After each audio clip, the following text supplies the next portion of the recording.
You're tuning into Black and White Sports on YouTube. The no-holds-barred truth on sports. The main event starts now. I am back, Rudrance, for Black and White Sports. Well, we're going to talk about a biological male playing soccer against females, and never mind the competitive disadvantages women has against these biological males. We've talked about that ad nauseum, of course, when it comes to Leah Thomas, Laurel Hubbard, CeCe Telfer.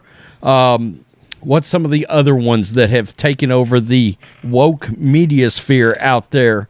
And, of course, there are women that have been outspoken against this kind of thing because of the competitive disadvantages. Leah Thomas, right?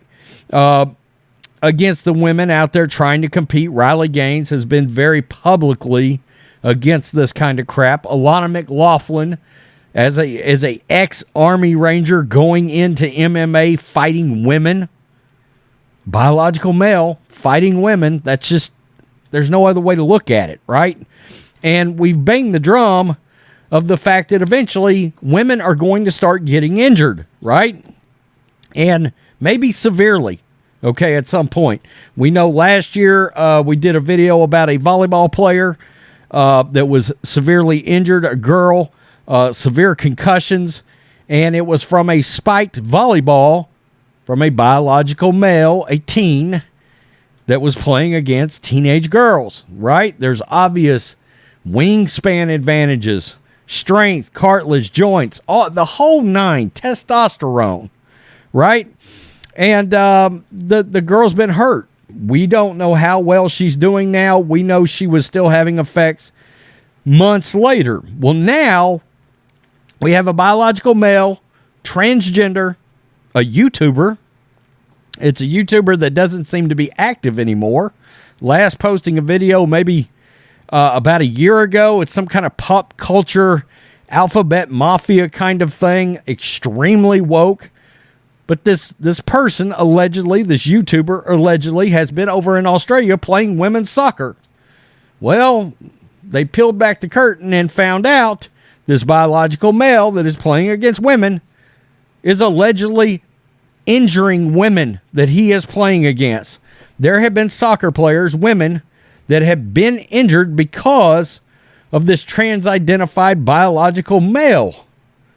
In other words, this man has sauntered his way out into women's sports, and not only does he have a competitive advantage, he's leading this soccer league in goals scored, but he's also contributing to injuries of other women.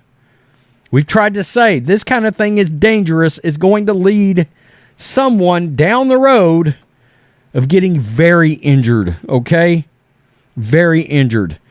So let's look at this. This is the post-millennial Australian biological male that identifies as a woman has come under fire for reportedly injuring female soccer players in a match late last month. The player was identified as YouTuber Riley J. Dennis by Redux. That's a feminist website, by the way.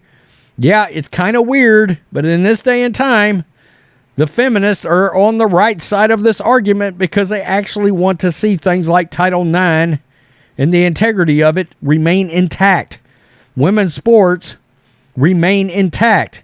This is the oddest thing because feminists are normally leftists, right? These transgenders are normally leftists, and now they're feuding amongst each other. Strange. Strange times we are living in, indeed.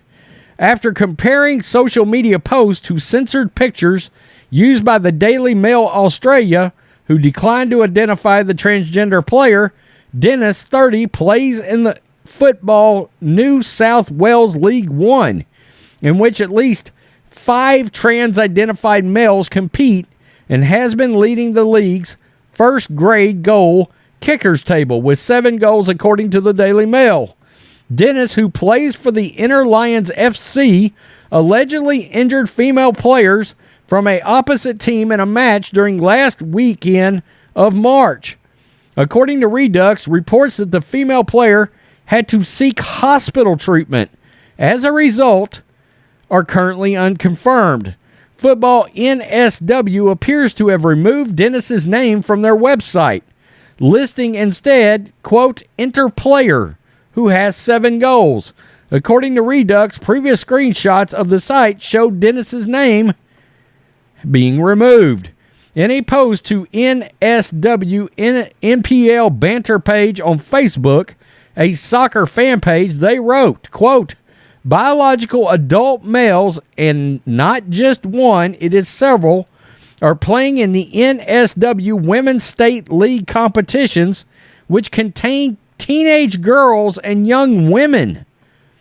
Shame on those clubs who have discarded any morals they might have had just to sign these things.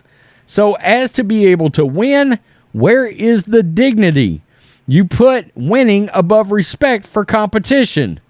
In a statement to the Daily Mail, Carolee Smith, spokesman for Binary Australia, condemned the league and said that her supporters have sent thousands of emails to Football NSW. Quote, no one has had any reasonable response despite all the emails warning of injuries and how fair it is. So they have been notified that women are getting injured against these biological males, and as of right now, it seems the league doesn't give a shit. They simply don't care about the integrity of any sport, it seems, including soccer.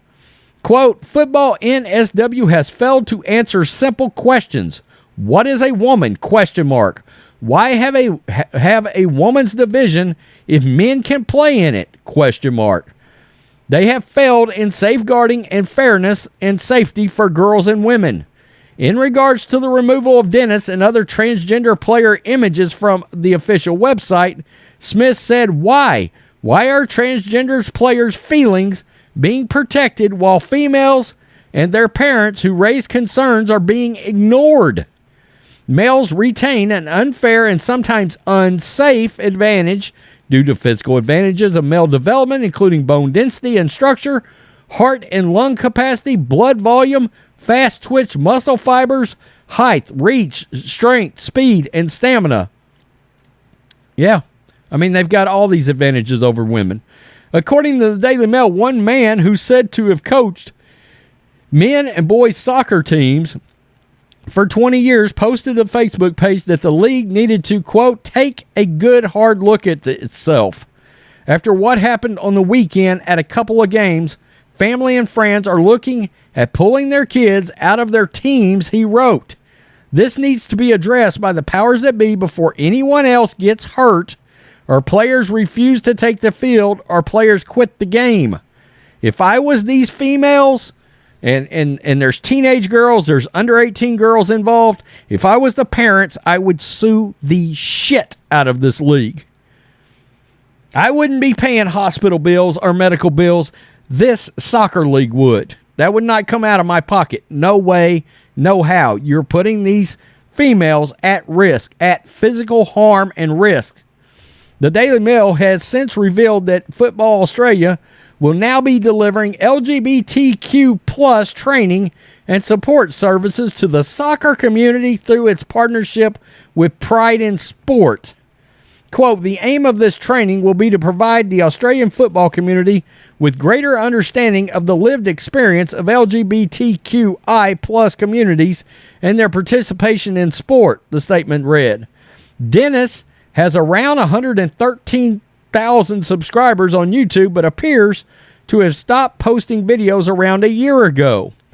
Dennis has, according to Redux, Dennis received backlash during the height of posting videos for one that said, quote, genital preferences was transphobic. The video from 2017, which has since been made private on YouTube, was titled, Your Dating Preferences Might Be Discriminatory, prompted outrage from lesbians who felt Dennis was attempting to guilt them into having sexual relationships with males, the outlet reported. In 2018, Dennis has been speaking at Australians VidCom, a YouTube convention, on a panel about coming out.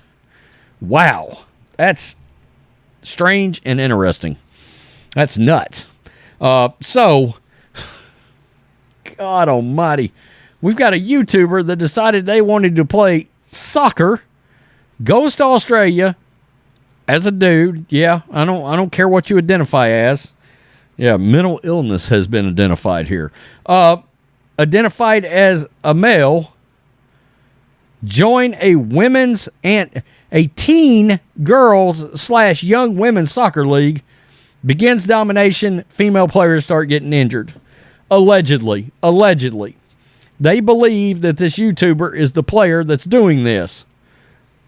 Unbelievable. This is unbelievable. Yeah, I mean, all these advantages, and eventually all these advantages, these physical advantages, are going to lead women to getting injured, and here we are. We better watch it. It's going to end up being combat sports, and it's going to get ugly. You're going to have a woman damn near get her neck broke, or maybe broke, by some old boy that's thrown a wig on and says, I identify as a chick, and he's going to throw a right, and he's going to blast the face off of some woman out there in a competitive competition, and it's going to be really bad. It's going to be really, really bad. So, there you have it. This is awful. This is crazy. What we are allowing to have happen in these sports.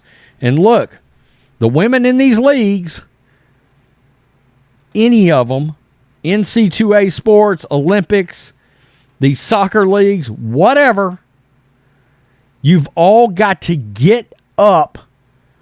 And this will not stop until every last woman gets up and walks out of competition.